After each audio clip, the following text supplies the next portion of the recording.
Hello dear my students. जैसा कि हम लोग पिछले क्लास में देखे हुए थे, क्वेश्चन सारा जो है कि कंप्लीट कर चुके थे पार्ट 1 से लेकर के पार्ट 4 तक। आज हम लोग नया अध्याय लेकर के आए हुए हैं। तो नया अध्याय को देखने से पहले हमारा channel @RD A to Z learn 350 SK को लाइक शेयर और सब्सक्राइब अवश्य ही कर ले, ताकि आप तक हमारे द्वारा जितने भी वीडियो बनाया जाएगा वो पहुंच सके। और साथ ही साथ एक तस्वीर यहाँ पे आप लोग देख रहे होंगे। ये तस्वीर कहना क्या चाह रहा है, इसको आप बढ़िया से समझिए। तस्वीर ये बोल रहा है कि जल्द से जल्द चैनल को सब्सक्राइब करें और आप तक इससे भी बढ़िया कंटेंट आ सके। तो बढ़िया कंटेंट के लिए से चैनल को जल्द से जल्द सब्सक्राइब करें। तो चलिए आगे हम देखते हैं कि आज का क्लास में हम क्या रखे हुए हैं। तो क्लास को स्टार्ट करने से पहले एक इम्पोर्टेंट हम यहाँ पे लाइन लेकर के आए हुए हैं, इसको हम थोड़ा समझते हैं। कहना क्या चाह रहा है, जो हार नहीं मानते वही इतिहास रचते हैं। तो आशा है कि आप लोग हार नहीं मानते हैं। तो हार नहीं मानते हैं तो आप अवश्य अपने लक्ष्य को प्राप्त कर जो है कि इतिहास रचिएगा। तो इतिहास रचने के लिए से हम लोग को आगे की ओर बढ़ना पड़ेगा और लक्ष्य प्राप्त करना पड़ेगा। तो आज का लक्ष्य है हमारा जीव विज्ञान, नियंत्रण एवं समन्वय। नियंत्रण एवं समन्वय, इससे रिलेटेड हम लोग आज पढ़ाई करेंगे। नियंत्रण एवं समन्वय, तो इसको पढ़ने से पहले हमको ये जानना है कि जीव विज्ञान का जनक या पितामह कौन है। जीव विज्ञान का पितामह कौन है? तो जीव विज्ञान का पितामह है अरस्तु। अरस्तु के द्वारा जीव विज्ञान को लिखा गया है और व्याख्या भी किया गया है। इससे संबंधित आपका एग्जाम में कुल 15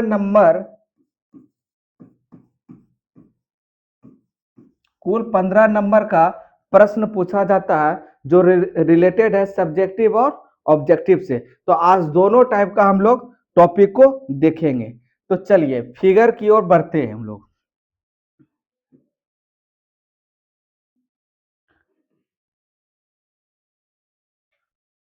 फिगर है हमारा इस प्रकार से। आज ये सारे टॉपिक पे हम लोग बात करेंगे और विस्तार पूर्वक समझेंगे। नियंत्रण और समन्वय, नियंत्रण और समन्वय को दो भागों में बांटा गया है। नियंत्रण और समन्वय को दो भागों में बांटा गया है। पहला है जंतुओं में, अर्थात मनुष्य के कैटेगरी में रखा गया है। दूसरा है पादप के कैटेगरी में रखा गया है, जो कि वनस्पति से संबंधित रहेगा। तो पादप से रिलेटेड जो रहेगा उसको हम लोग देखते हैं।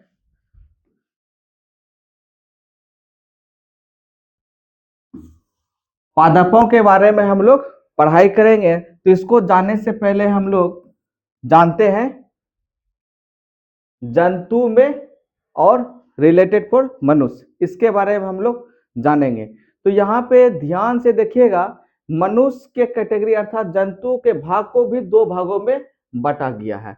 तो पहला भाग है आपका यहाँ पे तंत्रिका तंत्र, और दूसरा भाग है आपका हार्मोन के द्वारा अर्थात रासायनिक समन्वय। अब इसको पढ़ने से पहले एक चीज जान जाइए कि रासायनिक अभिक्रिया कहते किसको है। जो पदार्थ को प्रयोग कर पुनः उस रूप में नहीं ला पाते हैं वह कहलाता है रासायनिक परिवर्तन। जैसे कि सिंपल भाषा में हम लोग समझेंगे कि अगर कोयला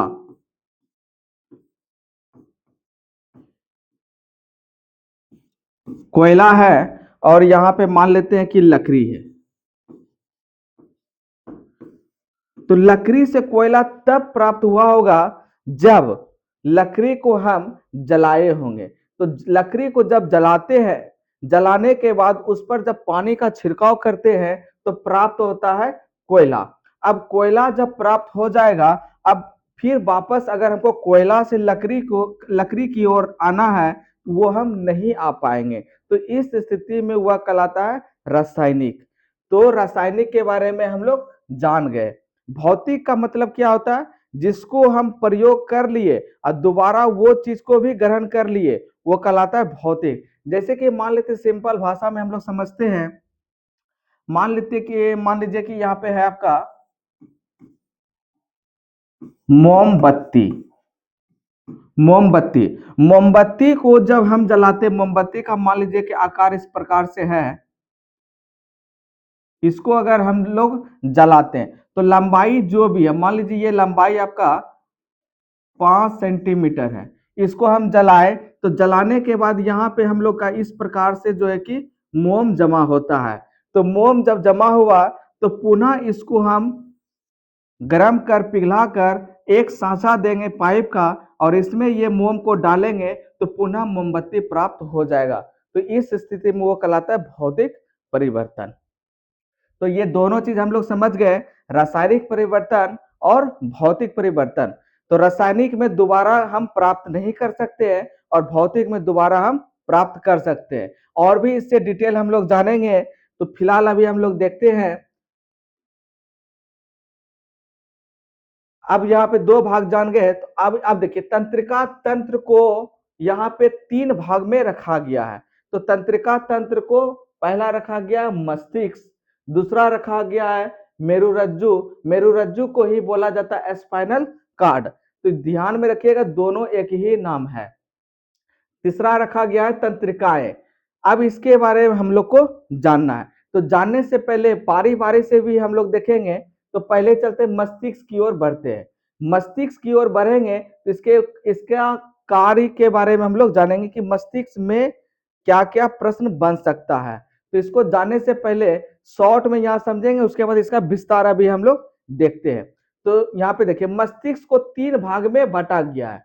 हम मनुष्य का जो मस्तिष्क है इसको 3 भागों में बांटा गया है, अग्र मस्तिष्क, मध्य मस्तिष्क और पश्च मस्तिष्क।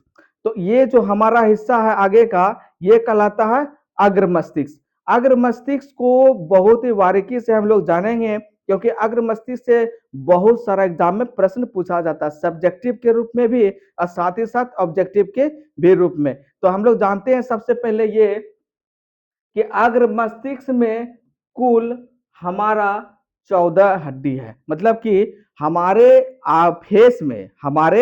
फेस में या अन्य किसी भी मानव के फेस में कुल हड्डी की संख्या होता है 14। इसको आप याद रखिएगा। पूछा जाएगा कि फेस में हड्डी की संख्या कितनी होती है, तो याद रखेंगे हम लोग 14। उसी प्रकार से पूछा जाएगा खोपड़ी में हड्डी की संख्या कितना होता है, तो याद रखेंगे 8। ये था हमारा फेस। फेस में हड्डी की संख्या कितना हो गया, 14, और खोपड़ी में हड्डी की संख्या कितना हो गया, 8।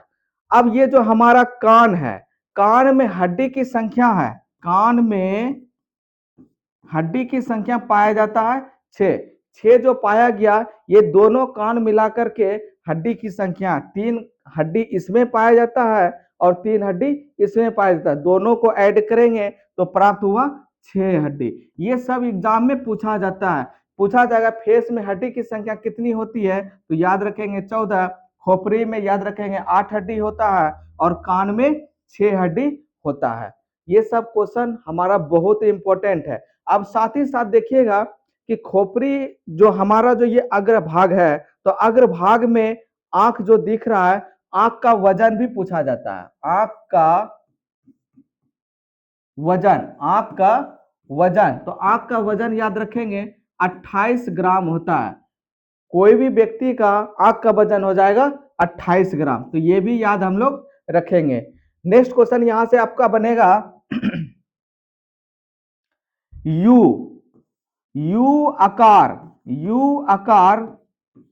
का हड्डी, यू आकार का हड्डी कहाँ पाया जाता है या शरीर के किस अंग से संबंधित है? तो यू आकार का हड्डी पाया जाता है हमारा गला में। तो गला में यू आकार का हड्डी पाया जाता है। ये सारा का सारा क्वेश्चन याद रखेंगे। अब पूछेगा कि मनुष्य के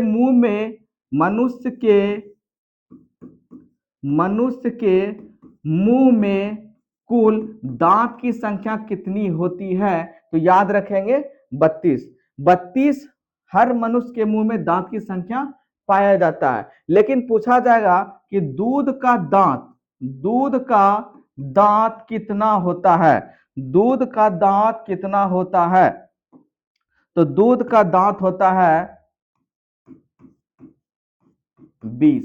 ये 20 वैसा दांत है जो दूध का दांत कहलाता है, मतलब कि पुनः वो टूटता है और वापस भी आता है। रेस्ट जो दांत है वो जस का तस रहता है। तो याद रखेंगे मनुष्य के मुंह में दांत की संख्या 32 और दूध की दांत की संख्या 20। ये सारा क्वेश्चन इंपॉर्टेंट है, इसलिए भूलिएगा नहीं। इससे भी विशेष हम लोग अभी जानेंगे। अब देखिए अग्र मस्तिष्क में हम लोग को अग्र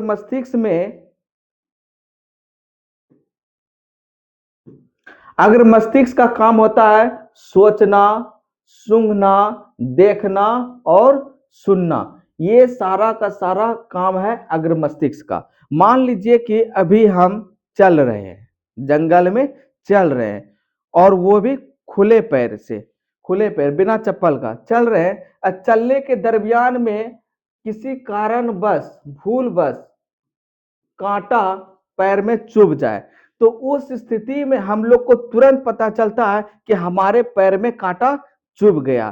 तो ये सूचना कौन देता है कि हमारे पैर में कांटा चुभ गया? तो ये हमको सूचना देता है ब्रेन में सूचना देता है हाइपोथैलेमस ग्रंथि।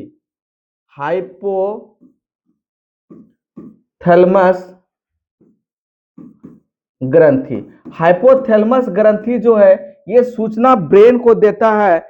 यहां सूचना मिलता है कि तुम्हारा पैर में कांटा गड़ गया है, कृपया तुम उसको देखो।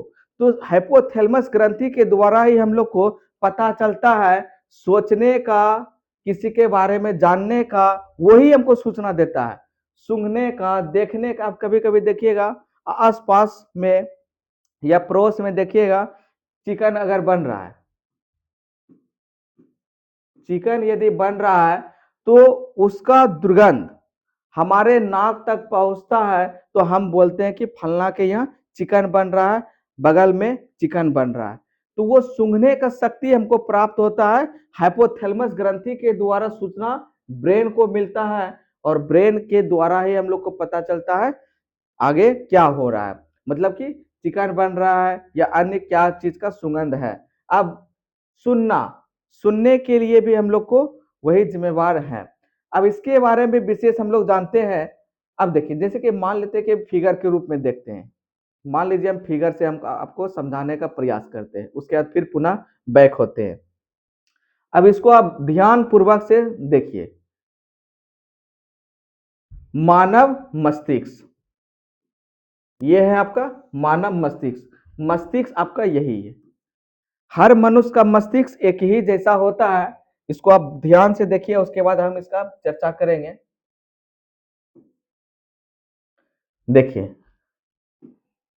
यहां पर ही पाया जाता है हाइपोथैलेमस ग्रंथि। अब इसके बारे में हम लोग जानते हैं। देखिए अभी हम आपको समझाए थे अग्र मस्तिष्क के बारे में, इसको आप ध्यान देखिएगा। आज हम सब्जेक्टिव के रूप में भी प्रश्न लेकर के आए हुए हैं। अब अग्र मस्तिष्क क्या कहता है? मानव मस्तिष्क का सबसे बड़ा और सबसे विकसित हिस्सा है जो सोचने, यादाश्त मतलब कि सोचने का शक्ति, पुराने बातों को भी याद रखते हैं। और एक चीज आपको बता दे कि स्त्री और पुरुष में सबसे ज्यादा सोचने का शक्ति होता है। चलिए हम नहीं बताना चाह रहे, हम आपका कमेंट बॉक्स में देखना चाहते हैं कि निम्न में से सबसे अधिक पुरानी बातों को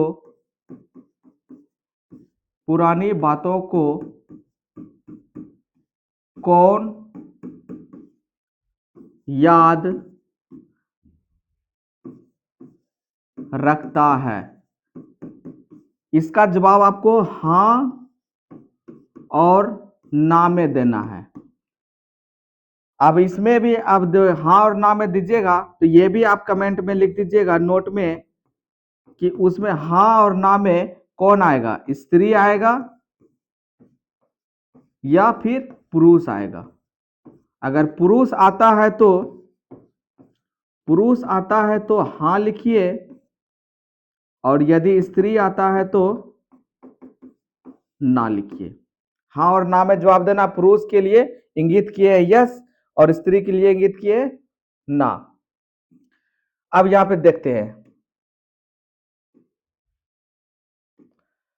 मानव मस्तिष्क का सबसे बड़ा और सबसे विकसित हिस्सा जो सोचने और भावना, भाषा, तर्क, सभी स्वैच्छिक क्रियाओं जैसे जटिल कार्यों को नियंत्रित करता है, यह प्रमस्तिष्क थैलमस और हाइपोथैलेमस से मिलकर बनता है, जो शरीर के तापमान, भूख, प्यास, प्रजनन, भावनाओं को नियंत्रित करते हैं। मतलब हाइपोथैलेमस ग्रंथि के द्वारा ही हम लोग को सूचना मिलता है कि भूख लग गया है, तुम खाना खाओ। तो हाइपोथैलेमस ग्रंथि को हमेशा ध्यान में रखेंगे। और अग्र मस्तिष्क का इंपॉर्टेंट ग्रंथि है आपका हाइपोथैलेमस ग्रंथि। अब आगे देखते हैं हम लोग मध्य मस्तिष्क, मतलब बीच के भाग के बारे में हम लोग जानते हैं। मध्य मस्तिष्क का क्या कहना है? मस्तिष्क का एक छोटा लेकिन महत्वपूर्ण हिस्सा है। मस्तिष्क का एक हिस्सा है मध्य मस्तिष्क, जो कि वो छोटा है लेकिन बहुत ज्यादा बड़ा हिस्सा है, महत्वपूर्ण हिस्सा है, जो सेरेब्रम, कॉर्टेक्स के नीचे और ब्रेन स्टेम के ऊपरी हिस्से में स्थित है। और यह दृश्य, श्रवण, संकेतों, मतलब कि छोटा छोटा चिन्ह, अब ये जो चिन्ह है ये सब जो है कि मध्य मस्तिष्क के द्वारा ही प्राप्त होता है।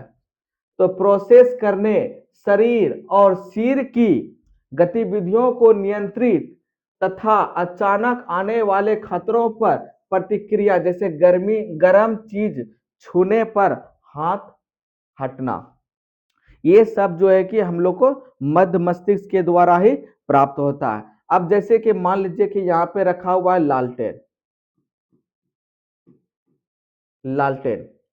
अब लालटेन रखा हुआ है और लालटेन में दीपक जल रहा है। अब ये तो हम जान गए और हमको ब्रेन सूचना भी दिया है कि ये लालटेन है और लालटेन में दीपक जल रहा है, छूने से हाथ जलेगा।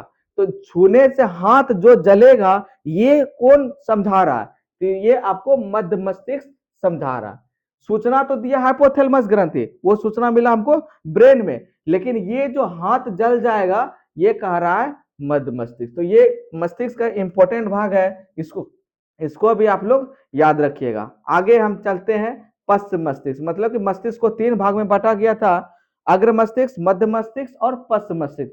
तो 2 भाग हम देख चुके हैं, तीसरा भाग क्या कहता है? मानव मस्तिष्क का निचला और पिछला भाग है, मतलब कि निचला और पिछला भाग है, जो मेडुला ऑब्लोंगेटा, पोन्स और सेरिबेलम जैसे महत्वपूर्ण हिस्सों से मिलकर बनता है। और यह हृदय गति, श्वसन, संतुलन एवं समन्वय जैसे आवश्यक अनैच्छिक क्रियाओं और मोटर नियंत्रण के लिए जिम्मेदार होता है। अब देखिए तीनों भाग को हम देख लिए, अग्र मस्तिष्क, मध्य मस्तिष्क एवं पश्च मस्तिष्क। यहाँ पे सबसे ज्यादा मात्रा में अगर एग्जाम में पूछा जाएगा प्रश्न, तो आपका पूछा जाएगा अग्र मस्तिष्क के बारे में, क्योंकि सबसे ज्यादा क्वेश्चन यहां से ही आपका ऑब्जेक्टिव और सब्जेक्टिव बनता है। आगे हम देखेंगे, चलते हैं प्रीवियस की ओर। अब दोनों भाग है, तीनों भाग हम देख लिए, चलिए आगे।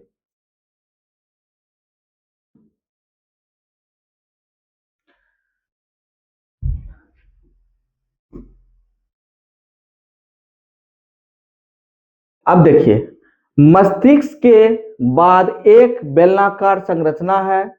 सूचनाओं को प्राप्त करना तथा उनका समाकलन करना, प्रतिवर्ती चाप क्रियाओं का नियंत्रण करना, ये सब के बारे में अभी हम लोग जान चुके हैं। और साथ ही साथ न्यूरॉन के बारे में भी जाने, इसको जानने से पहले आपको एक छोटा सा फिगर की ओर हम लेकर के चलते हैं, उसको देखिए, उसके बाद क्लियर करते हैं।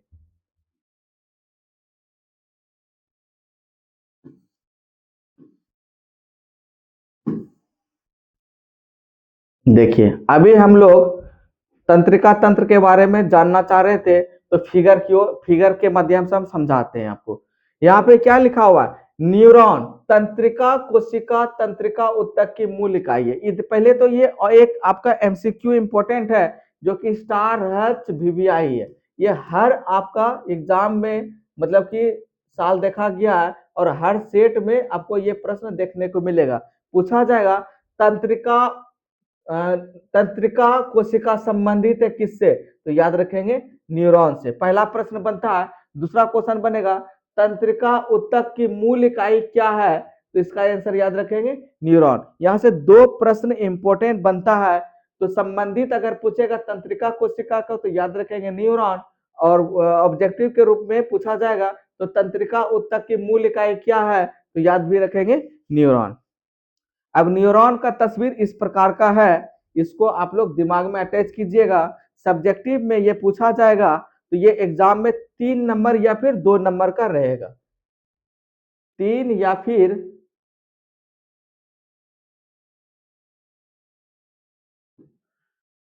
2 नंबर या फिर 3 नंबर का एग्जाम में प्रश्न पूछा जाएगा फिगर के रूप में। अब यहाँ पे समझिएगा बात को, पतंग के जैसा फिगर है, बस इसको याद रखेंगे, पतंग के जैसा फिगर है। लेकिन है ये किसका फिगर? तो ये तंत्रिका कोशिका का है, जिसको हम बोलेंगे न्यूरॉन। इसके बारे में पूरा विश्लेषण अभी हम करते हैं। अब यहाँ पे देखिए फिगर को देखने के बाद इसके बारे में समझिए। अब ये जो बीच का हिस्सा है, इसको क्या नाम दिया गया है? केंद्रक। हर एक हिस्सा के बारे में आप लोग को ध्यान में रखना है। अब ये जो आकार है, इसका नाम दिया गया कोशिकाएं। इसका नाम दिया गया है कोशिकाएं। अब ये जो बाहरी हिस्सा है, जिसको हम जड़ के जैसा देख रहे हैं, ये जड़ ये जड़ नहीं है, इसका नाम दिया गया है दुर्मिका। अब जो ये बीच का जो ये भाग है, ये जो गया हुआ है, इस भाग को ही बोलते हैं तंत्रिकाक्ष। और ये जो भाग है आपका, ये और ये 3 पार्ट इस टाइप का बना हुआ रहेगा, इसको बोलेंगे माइलिन। और अंतिम का जो भाग रहेगा, ये तंत्रिका का अंतिम सिरा है। ये जो है आपका, ये अंतिम सिरा है। ये एग्जाम में 3 नंबर का पूछा जाता है। इसका विश्लेषण थोड़ा हम लोग देख लेते हैं। चलिए, इसका विश्लेषण इस प्रकार से है, इसको समझिए। कहना क्या चाह रहा है? न्यूरॉन, तंत्रिका कोशिका तंत्रिका ऊतक की मूल इकाई है। जस्ट अभी हम ऊपर में समझे थे इसको, जिसका चित्र बनाने के लिए मुख्य रूप से कोशिकाएं, जिसमें केंद्रक होता है। अभी तुरंत फिगर में हम समझाए थे, केंद्रक होता है, जिसको डेंड्राइट्स, सूचना प्राप्त करने वाले छोटे तंतु, और एक लंबा एक्सॉन, सूचना भेजने वाला तंतु होता है, जिसे माइलिन शीत ढका हो सकता है। और तंत्रिका अंतिम सिरे होते हैं, यह विद्युत संकेतों को प्राप्त करने और प्रसारित करने के लिए जिम्मेदार होती है। इतना अगर आप एग्जाम में फिगर बना करके लिखते हैं, तो आपको 2 नंबर या फिर 3 नंबर लेने से कोई नहीं रोक सकता। और ये स्टार हच वीवीआई क्वेश्चन है, एग्जाम में रहेगा तो रहेगा। ये आज आप गांठ बांध करके रख लीजिए। आगे हम देखते हैं।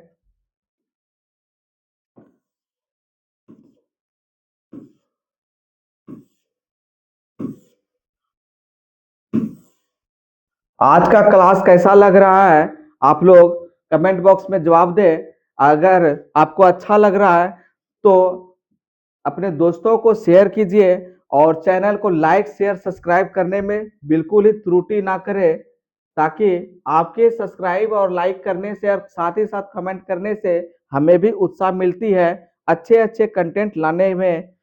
तो आगे हम देखते हैं। अभी देखिए, यहाँ तक हम लोग देख चुके थे, यहाँ तक देख चुके हैं। अब आगे हम देखेंगे। आगे देखने से पहले अब यहाँ पे ध्यान देंगे। हार्मोन द्वारा रासायनिक समन्वय, यहां तक हम लोग पढ़ाई कर चुके हैं। अब इसके आगे है हार्मोन द्वारा रासायनिक समन्वय। इसका भी इंपॉर्टेंट टर्म है, कौन कौन सा ग्रंथि एग्जाम में आता है उसके बारे में समझिए। अब यहां पे देखिए पीयूष ग्रंथि, ये स्टार हच है। पीयूष ग्रंथि के बारे में एग्जाम में पूछा जाता है। पीयूष ग्रंथि क्या करना चाह रहा है? पीयूष ग्रंथि का काम है वृद्धि एवं विकास करना। ये तेजी से वृद्धि और विकास करता है और इसका नाम दिया गया है पीयूष ग्रंथि। पीयूष ग्रंथि का काम है वृद्धि और विकास करना। अपटू ग्रंथि, अपटू ग्रंथि का काम क्या है? थायरोक्सिन। अब थायरोक्सिन संबंधित है क्या चीज से? प्रोटीन, वसा, कार्बोहाइड्रेट का उपापचय। मतलब कि प्रोटीन और वसा कार्बोहाइड्रेट का उपापचय किसके द्वारा होता है? थायरोक्सिन के द्वारा, जो संबंधित है किस ग्रंथि से? थायराइड अपटू ग्रंथि से। ये एग्जाम में भी आता है।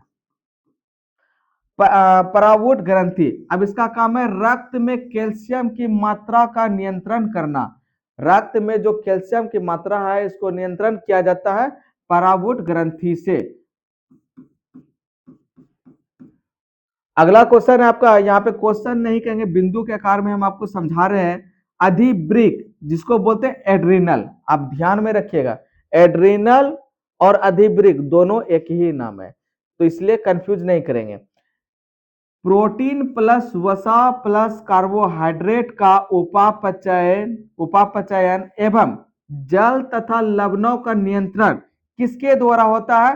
तो एड्रिनल के द्वारा होता है, और एड्रिनल को ही बोलते हैं अधिवृक्क। इसको भी याद रखिएगा। कुल मिलाकर के ये समझेंगे कि सारा का सारा यहाँ पे जितना भी ग्रंथि है वो आपका मस्ट इंपॉर्टेंट है। एग्जाम में ये सभी से क्वेश्चन आता है, और ये सारा का सारा यहाँ जो जितना भी बिंदु हम यहाँ पे लिखे हुए हैं वो ऑब्जेक्टिव के रूप में पूछा जाएगा। तो आपको ये तालिका के रूप में हम समझाए हैं, उम्मीद है कि आपको बिल्कुल ही समझ में आ रहा होगा। अग्नाशय, ये स्टार हच वीवीआई है, यहाँ से बहुत सारा प्रश्न एग्जाम में सेट में देखने को मिलता है, साथ ही साथ एग्जाम पेपर में भी देखने को मिलेगा अग्नाशय के बारे में। अब ये क्या करना चाह रहा है? इंसुलिन, इंसुलिन आपको इंसुलिन संबंधित है मधुमेह से, ये भी आपको पहले वाले क्लास में बता चुके थे। इंसुलिन संबंधित है मधुमेह से और चीनी बीमारी से। इंसुलिन रक्त में शर्करा का नियंत्रण, रक्त में शर्करा का नियंत्रण कौन करता है? इंसुलिन करता है, जो संबंधित है किससे? अग्नाशय से। तो इसको याद रखने का तरीका है, रक्त में शर्करा का नियंत्रण कौन करता है? इंसुलिन, जो संबंधित है किससे? अग्नाशय से। पीछे से आगे की ओर चलेंगे, उसी तरह से यहाँ पे जितना भी हम दिए हुए हैं सबको पीछे से आगे की ओर चलिएगा तो आपको याद रहेगा। आप ग्रंथि से लेकर के अगर विकसित तक चलिएगा तो भूल सकते हैं कि पीयूष ग्रंथि संबंधित है वृद्धि एवं विकास से। तो मेरे विचार से याद रखने का तरीका है, वृद्धि एवं विकास संबंधित है पीयूष ग्रंथि से। प्रोटीन वसा कार्बोहाइड्रेट का उपापचयन संबंधित है थायरोक्सिन से, जो ग्रंथि है अपटू ग्रंथि। उसी तरह से रक्त में कैल्शियम की मात्रा का नियंत्रण कौन करता है? परावूट ग्रंथि करता है। प्रोटीन वसा कार्बोहाइड्रेट का उपापचयन एवं जल तथा लवणों का नियंत्रण किसके द्वारा होता है? तो अधिवृक्क या फिर एड्रिनल से। इसी तरह से याद रखेंगे, रक्त में शर्करा का नियंत्रण कौन करता है? इंसुलिन, जो संबंधित है अग्नाशय से। आगे ये भी आपका स्टार हच है, स्टार हच बीवीआई। इसका हम जो है कि आपको फिगर के माध्यम से भी समझाएंगे अभी, जो कि एग्जाम में आता है आपका। यहां से फिक्स रहेगा 2 से 3 नंबर, 2 से 3 नंबर ऑब्जेक्टिव टू सब्जेक्टिव के रूप में। ब्रिसन, ब्रिसन संबंधित है टेस्ट स्टिच से, जो टेस्टोस्टेरोन पुरुषोचित लक्षण, मतलब कि ये पुरुष से ही रिलेटेड है जो उसमें लक्षण पाया जाता है। इसका विस्तार अभी आप लोग देखेंगे, तुरंत देखेंगे, समझाते हैं आपको विस्तार में भी। अंडाशय, ये भी इंपॉर्टेंट है आपका। तो कुल मिलाकर के अभी ये जाने कि हार्मोन कैटेगरी में जितने भी बिंदु को हम दर्शाए हुए थे सारा का सारा इंपॉर्टेंट हम किए हुए हैं, और इंपॉर्टेंट वास्तविक में है भी, इसलिए सबको हम इंपॉर्टेंट किए हुए हैं। कहीं से भी कोई भी क्वेश्चन एग्जाम में आ जाएगा। पुरुष में पाया जाता है टेस्टोस्टेरोन, और महिला मतलब स्त्री में पाया जाता है एस्टेरोजन, जो कि बालिकाओं में शारीरिक परिवर्तन होते रहता है। अब ये दोनों का फिगर एग्जाम में आता है, लेकिन कौन सा आएगा कहना मुश्किल है, लेकिन कोई ना कोई आएगा तो आएगा, चाहे तो वृषण का रहे या फिर अंडाशय का रहे। शॉर्ट में हम लोग समझेंगे।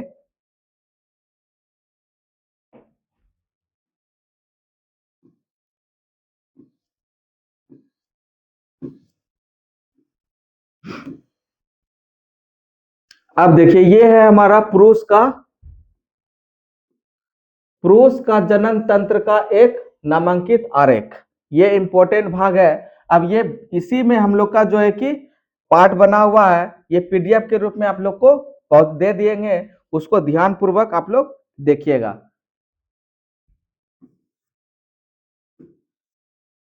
और स्त्री का भी था, वो भी हम दिखा देते हैं और इसके बारे में चर्चा भी करेंगे। फिलहाल अभी आप फिगर देख लीजिए। ये हुआ अंडाशय का।